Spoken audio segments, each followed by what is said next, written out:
موسم کی سختی، جیل کی گرمی اور ہواؤں کی تبدیلی کے پیش نظر تحریک انصاف کو چھوڑنے والوں کی تعداد بڑھتی جا رہی ہے۔ آج عمران اسماعیل اور علی زیدی سمیت کئی رہنماؤں نے خان صاحب اور سیاست کو خیر بات کہہ دیا ہے، لیکن اس کے باوجود خان صاحب پر اعتماد دکھائی دے رہے ہیں۔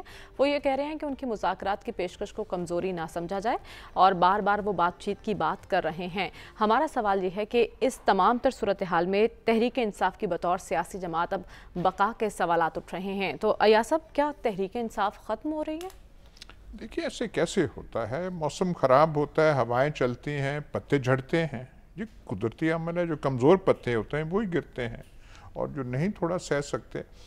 جبر کا بازار تو گرم ہے، یا اس سے کوئی انکار ہے؟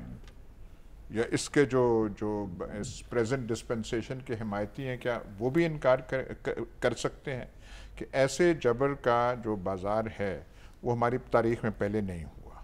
اس قسم کی جو ہو رہی ہیں، اب اس میں کیا کیا جائے، کیونکہ دیکھنا چاہیے ہم کیا کہہ سکتے ہیں، کیا نہیں کہہ سکتے۔ وہ تو ایسے کمزور جا رہے ہیں، پر دیکھنا یہ ہے کہ آپ نے آگے کیا کرنا ہے۔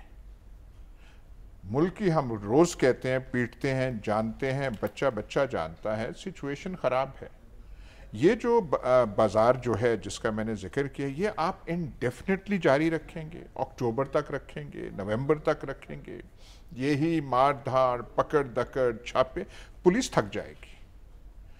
سٹالن کے لوبیانکا پریزن میں جو بہت انٹیروگیشن ہوتی تھی، انٹیروگیٹرز کی ٹیمیں ہوتی تھیں کہ تاکہ وہ تھک نہ جائیں۔ ایک ٹیم آتی تھی، پھر دوسری آتی تھی، تیسری۔ ان کا مقصد ہوتا تھا ہم نے پرزنر کو بریک کرنا ہے، نہ کہ اپنے آپ کو بریک کرنا ہے۔ یہاں پہ جس طریقے سے چھاپے پڑ رہے ہیں، یہ تو پنجاب پولیس بریک کر جائے گی۔ آپ روزانہ کے آپ ان کو ایسے کاموں پر لگائی رکھیں۔ تو دیکھنا یہ ہے کہ آگے جا کے آپ نے کرنا کیا ہے۔ آپ نے تحریک انصاف کو بین کرنا ہے، ٹھیک ہے، ہم کہیں گے یہ ایک آپ کی اسٹریٹجی ہے، نصب العین ہے آپ کا۔ عمران خان کو امپریزن کرنا ہے، اس کے کینڈیڈیٹس جو ہیں خاطر خواہ کمی لانی ہے۔ میں پہلا جو نیشنل اسمبلی کا لڑا تھا 2002 میں، اور نون لیگ کے ٹکٹ سے 30-40 ایسے حلقے تھے مریم جس میں نون لیگ کا کوئی امیدوار ہی نہیں تھا۔ There were no Noon League candidates. میں چکوال سے کھڑا ہوا تھا، تلگنگ سے کوئی امیدوار نہیں تھا، ووٹ تو بہت تھا نون لیگ کا، بہت زیادہ تھا، لیکن کینڈیڈیٹ نہیں تھے مل رہے۔ 1971 میں، پھر سے معافی چاہتا ہوں، میں 71 کا پھر سے حوالہ دے رہا ہوں، جب عوامی لیگ پہ کریک ڈاؤن ہو گیا، آرمی ایکشن شروع ہو گیا، تو عوامی لیگ کے تمام ایم این ایز جو ایسٹ پاکستان سے تھے ان کو نااہل قرار دے دیا گیا، سوائے 2 کے، نور الامین اور راجہ تریدیو رائے، باقی سارے نااہل ہو گئے۔ اور وہاں پہ مشرقی پاکستان میں بائی الیکشنز ہوئے تھے۔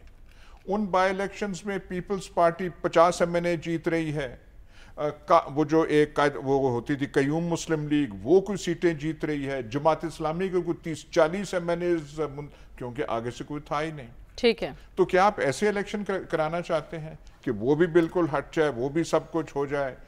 ہمارے صافی صاحب جو کہتے ہیں، جو ان کو جو ایک غم کھائے جا رہا ہے کہ جب تک نواز شریف چلے، وہ بھی آگے، نواز شریف آ جائیں گے، شہباز شریف ہیں، پی ڈی ایم یہاں بیٹھی ہے، مولانا فضل الرحمان، ان کی پھر راج ہوگا، پیچھے جو چل رہا ہے بازار گرم وہ چلتا رہے گا۔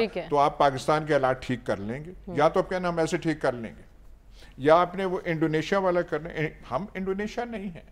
جب 1966 میں وہاں کریک ڈاؤن ہوا تھا، وہاں پہ 6 لاکھ لوگ مارے گئے تھے۔ ٹھیک ہے، تو آپ سوال اٹھا رہے ہیں کہ آگے کرنا کیا ہے، تو سلمان صاحب اسٹریٹجی ہے کیا؟ تحریک انصاف کو بین کرنا ہے، خان صاحب کو مائنس کرنا ہے، کوئی نئی جماعت لے کر آنی ہے، کیا کرنا ہے؟ دیکھیں، کیا تحریک انصاف کو بین کرنے سے تحریک انصاف بین ہو جائے گی؟ کیا جماعت اسلامی کو بین کیا گیا تھا، ایوب خان کے دور میں وہ بین ہو گئی تھی، عوامی نیشنل پارٹی کو بین کیا گیا تھا؟ یہ کوئی حل نہیں ہے۔ اور جس رفتار سے لوگ ان کو چھوڑ رہے ہیں، یہ دیکھیں ماضی کے اندر لوگ اپنی جماعتی وابستگیاں تبدیل کرتے تھے، یہ تو تاریخ، لیکن پہلی دفعہ جو نیا رجحان دیکھنے میں آیا، لوگ سیاست بھی چھوڑ رہے ہیں۔ کل ہمارے پروگرام میں کہا گیا کہ جی یہ جو لوگ آ جا رہے ہیں یہ تو موقع پرست تھے، یہ تو ہوا کا رخ دیکھ کے آئے تھے، اور اس میں شک بھی کوئی نہیں کہ یہ تو وہ لوگ تھے نا جنہیں جب اقتدار آتا نظر آیا دیکھا کہ جی تھپکی کس کو حاصل ہے۔ لیکن آج جو گئے ہیں وہ تو نظریاتی لوگ تھے، وہ جو 27 سال سے عمران اسماعیل صاحب، علی زیدی صاحب، اور جس رفتار سے لوگ جا رہے ہیں، اور عمران اسماعیل نے ایک بڑی خطرناک بات کہی ہے. اس نے کہا کہ آخر کیا وجہ ہے کہ پارٹی کو فوج کے متبادل لا کے کھڑا کر دیا گیا. یہی اصل بات ہے. وہ جو کہا جا رہا ہے نا کہ جبر کا بازار گرم ہے. دیکھیں یہ کوئی نیا نہیں ہو رہا. یہ جو جبر کا بازار کہا جا رہا ہے، کیا پاکستان کی سیاسی تاریخ میں کسی پولیٹیکل لیڈرشپ نے، کسی پولیٹیکل ورکر نے پاکستان کے اندر فوجی تنصیبات اور املاک کو ٹارگٹ کیا تھا؟ شہداء اور غازیوں کی جو یادگاریں ہیں انہیں تلپٹ کیا تھا؟ میرا خیال ہے یہ ایک نئی بات ہوئی ہے پاکستان میں، اور بڑی خطرناک بات ہے. اور دیکھیں میں نے پرسوں بھی یہ بات کہی تھی کہ آپ سیاسی کارکنوں میں اور شرپسندوں میں، بلوائیوں میں آپ کو فرق کرنا پڑے گا. یہ بات درست کہی گئی ہے کہ ایک خوف و ہراس کی فضا ہے، اور ہم نہیں چاہتے پاکستانی فوج کے حوالے سے پاکستانی عوام کی ہمیشہ فوج کے پشت پہ کھڑی رہی ہے. انڈیا کی جارحیت ہو یا دہشت گردی کی جنگ ہو، کوئی بھی ایشو ہو، تو پاکستانی قوم نے ہمیشہ فوج کا ساتھ دیا ہے. آخر ایک سال کے اندر ایک کیفیت تو طاری ہوئی پاکستان میں. کس نے طاری کی، کیوں کر طاری کی، اس کے پیچھے ایک ایجنڈا تھا.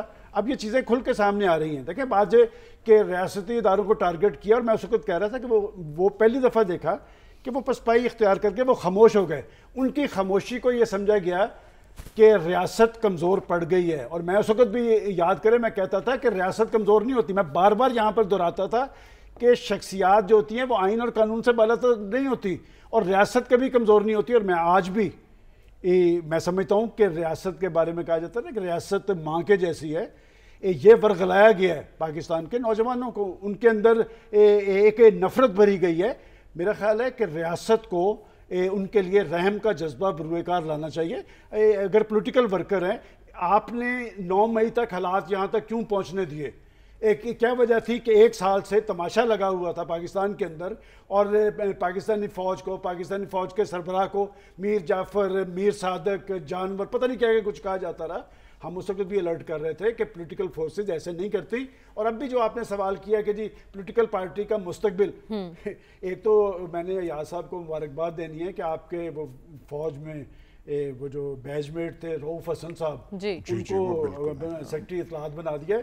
ان کی ثابت قدمی کا ذمہ آپ کی ہے. اور ایک ابھی میں نے بہت اچھے لکھاری ہیں، بہت اچھے لکھتے ہیں. ایک اور ابھی میں نے ٹکٹ دیکھا ہے کہ عمر ایوب صاحب کو سیکرٹری جنرل، اب بات ہے کہ میں ان سے کبھی ملا تو نہیں، لیکن کوئی پارٹی انہوں نے نہیں چھوڑی. اور آج میں فورس ہی کر رہا ہوں کہ وہ بھی ان کا نام چل گیا. میرا خیال شاید دوبارہ نہ چلے، کیونکہ جتنے مضبوط ہیں میں وہ ان کو جانتا ہوں. سیاسی لوگ جو ہوتے ہیں وہ کھڑے رہتے ہیں. اور ماضی کے اندر میں کہنا نہیں چاہتا بھائی یہاں پر بغیر مقدمات کے آپ نے 6 ماہ پاکستان کے ایکس پرائم منسٹر کو اندر رکھا، جھوٹے مقدمات بنائے، اور انہوں نے ثابت قدمی سے جیلیں کاٹی ہیں. رویا کوئی نہیں. مریم نواز نے بھی کل کہا نا کہ کوئی ہماری قیادت کو چھوڑنے ہی نہیں گیا، ہم نے جیلیں کاٹی ہیں. انہوں نے جبر کی جھوٹے مقدمات پہ ثابت قدمی سے جیلیں کاٹی ہے. آج وہ سرخرو ہوئے ہیں. ٹھیک ہے.